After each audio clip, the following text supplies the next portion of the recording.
Hello YouTube, bienvenue ou re-bienvenue sur ma chaîne Nesty Books and Coffee. On se retrouve aujourd'hui pour la deuxième partie de mes lectures du mois de décembre.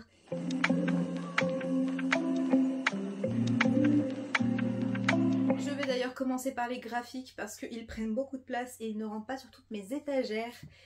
Et je vous parle en premier de Troll de Elias Green et Lisa Guis qui est à l'illustration, publié chez Gulfstream. Troll, c'est un album illustré pour la jeunesse qui a donc, comme vous pouvez le constater, très peu de texte, mais des illustrations qui sont juste magnifiques. Et dans cette histoire, on va suivre donc des petits trolls qui au départ font beaucoup de bêtises. Ils détruisent principalement les jouets des enfants. Sauf que petit à petit, ils vont découvrir qu'en fait, quand ils arrêtent de détruire, il se passe des choses plutôt positives. Et je vous dis juste ça parce que c'est un album jeunesse et ça se lit à une vitesse incroyable.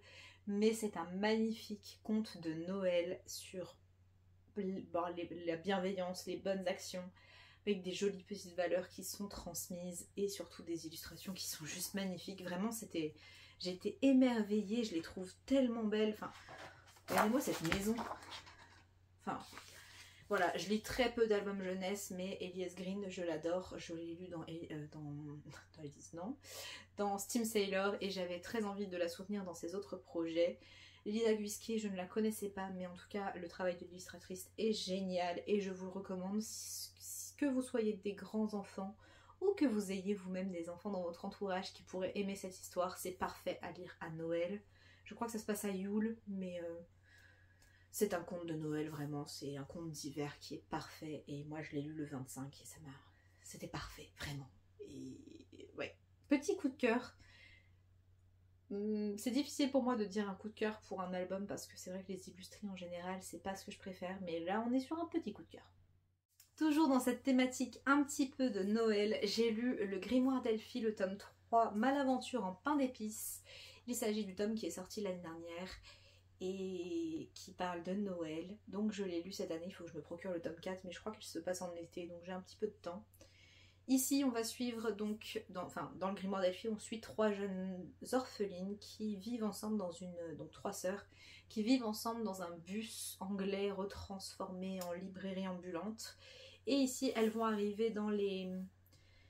Alors, où est-ce que c'est exactement? Peut-être en Alsace, dans cette partie-là qui a été bien amochée pendant la guerre mondiale. Et elles vont rencontrer, donc Elphie, la petite demoiselle, est une sorcière et elle va rencontrer d'autres sorcières, dont une de son âge qui s'appelle Faustine. Et elles vont faire des bêtises et il va y avoir plein de problèmes à la suite de ça.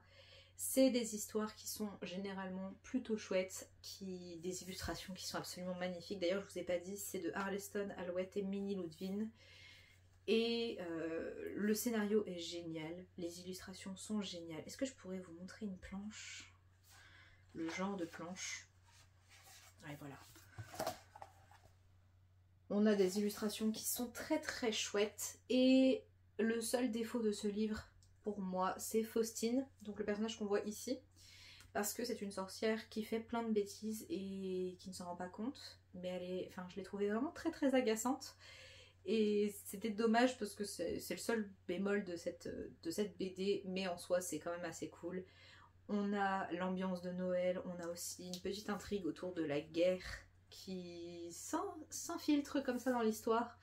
Donc ce n'est pas seulement quelque chose pour faire rêver, on apprend des choses aussi. On a tout ce paysage enneigé et ces histoires de sorcières et l'ambiance de Noël et... pareil, de très belles valeurs qui sont transmises, la relation entre les sœurs qui évolue et les deux plus jeunes commencent enfin à s'entendre et j'ai trouvé ça très très chouette. Je lirai la suite avec grand plaisir, c'est une des rares BD que je suis activement. Il faut vraiment que je me procure la suite, mais je vous la recommande vraiment. En période de fête, je pense que ça se lit encore mieux qu'à d'autres moments et c'est pour ça que j'ai attendu autant de temps pour la lire, mais j'attendrai peut-être pas autant pour la prochaine. On sort un tout petit peu de l'ambiance de Noël parce que j'ai un dernier graphique à vous présenter qui n'a aucun lien avec cette ambiance hivernale.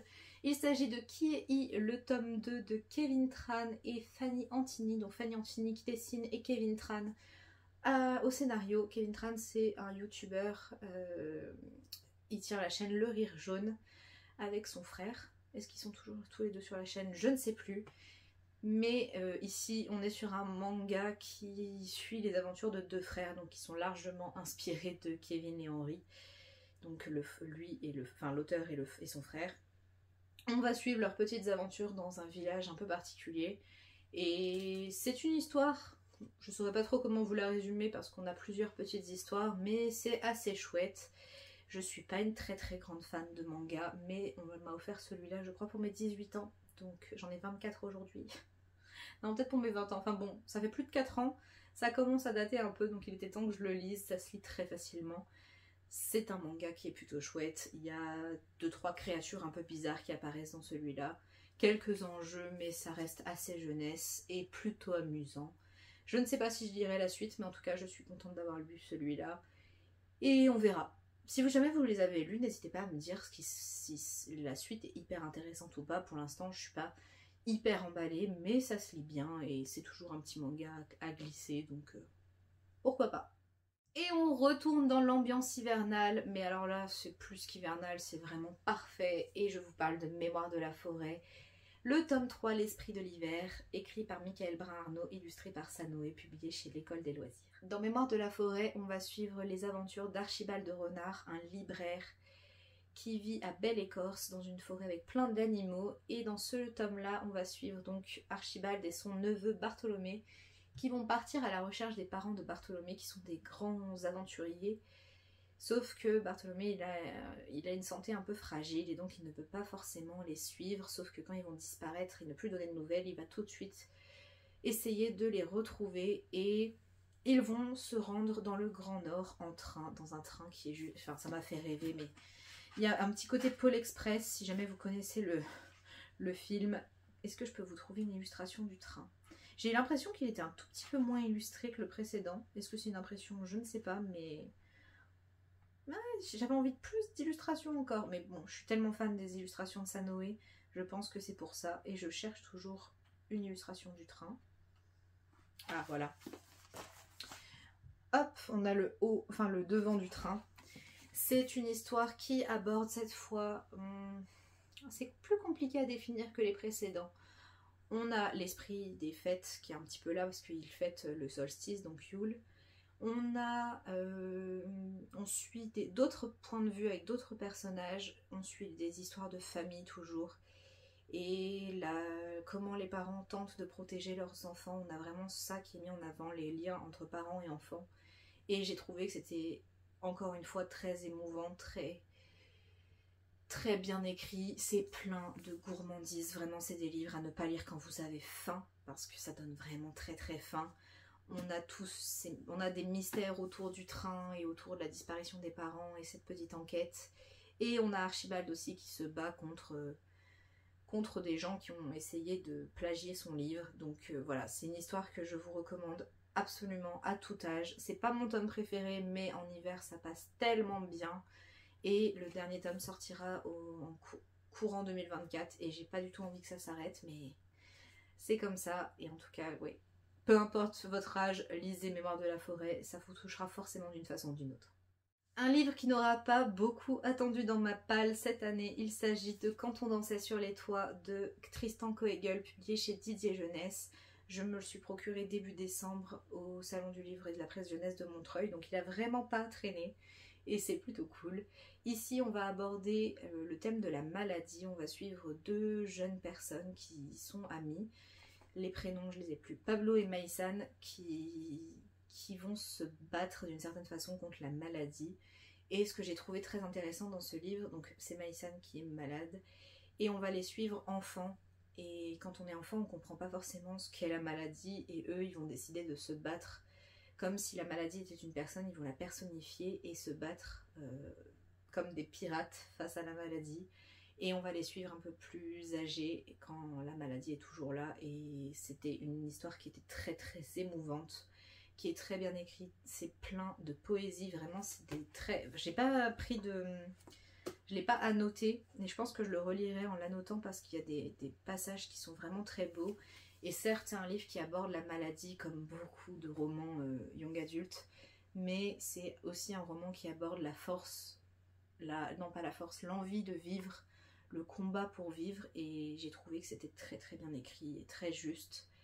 Et assez surprenant sur la fin. Je m'attendais pas tout à fait à ça, et c'est très beau, et il y a toute une ambiance maritime parce qu'ils sont passionnés de... Enfin, ils rêvent d'aller voguer en mer. Et il y a aussi ce côté, donc quand on montait sur les toits, ils montent sur les toits et ils regardent les étoiles. Et c'est très poétique, c'est très beau. Je ne sais pas si je le vends très bien, mais en tout cas, je vous le recommande grandement.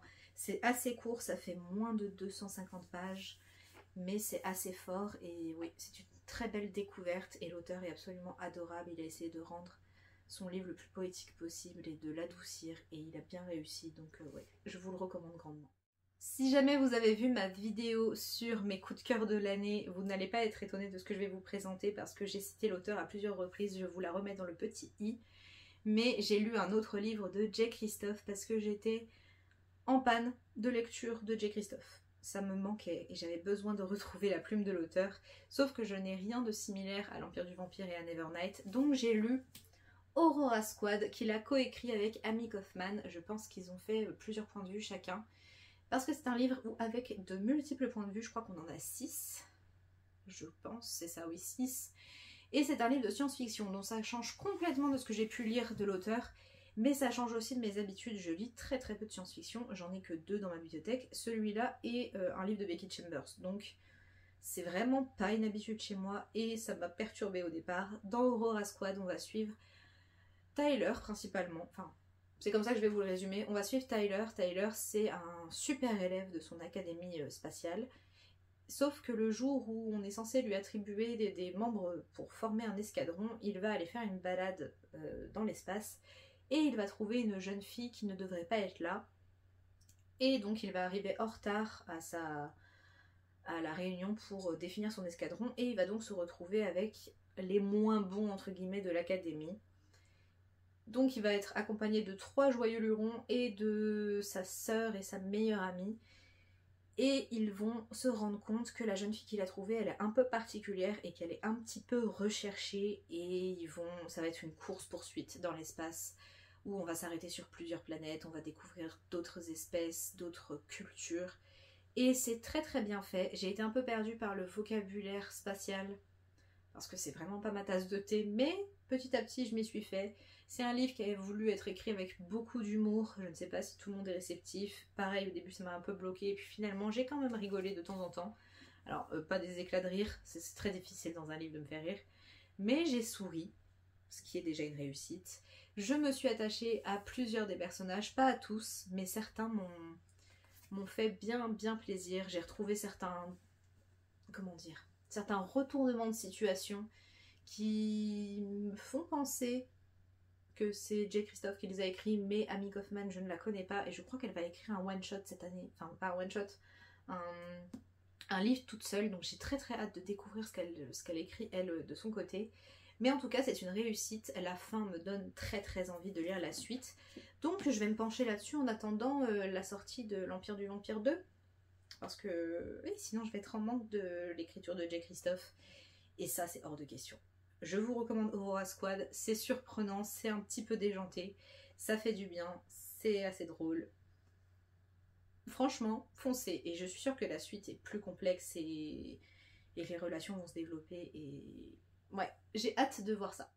Et après avoir commencé encore une nouvelle saga, j'ai quand même lu un tome 4, donc j'avance parce que il reste qu'un tome 5, quoi qu'un 6e va sortir, et si jamais vous suivez un peu l'actualité littéraire, vous savez de quoi je parle. Il s'agit du 4e tome de Percy Jackson de Rick Riordan, ici la bataille du labyrinthe. J'ai le format poche chez le livre de poche. Je sais pas chez qui, c'est publié chez Albin Michel à l'origine. Et d'ailleurs ils ont ressorti des couvertures qui sont très très chouettes. Mais je les ai tous en poche, donc on va attendre la sortie poche du 6e. Donc Percy Jackson, pour vous faire un résumé si jamais vous ne connaissez pas, mais bon, ça date un petit peu. C'est un jeune homme qui va découvrir qu'il est moitié dieu, moitié humain. Voilà, son papa c'est Poséidon. Et il va aussi apprendre qu'il y a une prophétie sur un enfant des dieux, sauf qu'il ne sait pas si ça le concerne ou pas. Et il va se faire embarquer dans des aventures toujours plus rocambolesques les unes que les autres. Ici, on est sur la bataille du labyrinthe, donc ils vont se retrouver dans le labyrinthe de... J'ai perdu son nom. de Dédale, voilà. Dans le labyrinthe de Dédale, ils doivent retrouver Dédale pour certaines raisons. Et on a aussi la menace de Chronos qui commence à bien apparaître. Et on a toujours certaines rivalités, des personnages qui se révèlent plus mauvais que d'autres et plein d'aventures autour de la mythologie grecque.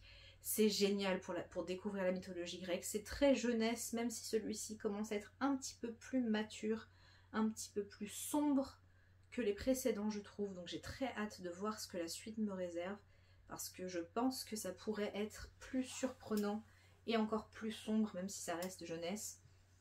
Et c'est une histoire que je recommande principalement aux plus jeunes adolescents, mais si comme moi vous aimez bien la jeunesse, n'hésitez surtout pas. Je suis un peu triste de ne pas les avoir découverts avant, mais je serai à jour pour la sortie du tome 6 et j'ai très hâte de voir ce que Rick Riordan nous réserve.